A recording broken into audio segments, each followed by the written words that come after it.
దైవ మర్మములు సహోదరుడు భక్తసింగ్ గారి అనుభవంలో దేవుడు ఆయనకు బయలుపరిచిన మర్మములను అనుదినము పంచుకొనుట. డిసెంబర్ 29. పరిశుద్ధమైన ఆత్మను బట్టి దేవుని కుమారుడుగాను ప్రభావముతో నిరూపించబడెను. రోమీయులకు రాసిన పత్రిక 1వ అధ్యాయము 4వ వచనము. యెషయా గ్రంథము 42వ అధ్యాయము 1వ వచనములో దేవుని ఆత్మ ప్రభువు మీద ఉండెను. అందువలన ఆయన సమస్తమును మౌనముగా భరించెను.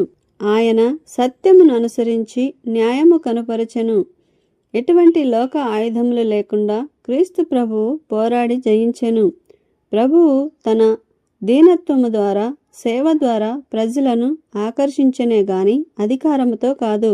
యెషయా గ్రంథము 61వ అధ్యాయము 3వ వచనములో పరిశుద్ధాత్మ ద్వారా ఆయన సువార్త ప్రకటించెను.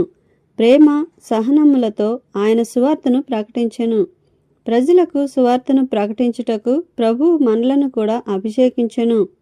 రోమీయులకు రాసిన పత్రిక 1వ అధ్యాయము 4వ వచనములో ప్రభువు మృతులలో నుండి పునరుద్ధానుడైనందున పరిశుద్ధాత్మ ద్వారా దేవుని కుమారుడని వెల్లడి ఆయను. ఏ శక్తి ద్వారా ఆయన మరణమును జయించి సమస్త ఆధిపత్యము కంటెను, అధికారము కంటెను, శక్తి కంటెను హెచ్చింపబడెనో అదే శక్తి మనకును ఇవ్వబడి ఉన్నది. పరిశుద్ధాత్మ ద్వారా ప్రభువు మృతులలో నుండి లేచెను. ప్రభువును మృతులలో నుండి లేపిన శక్తియే మనకు ఇవ్వబడినది.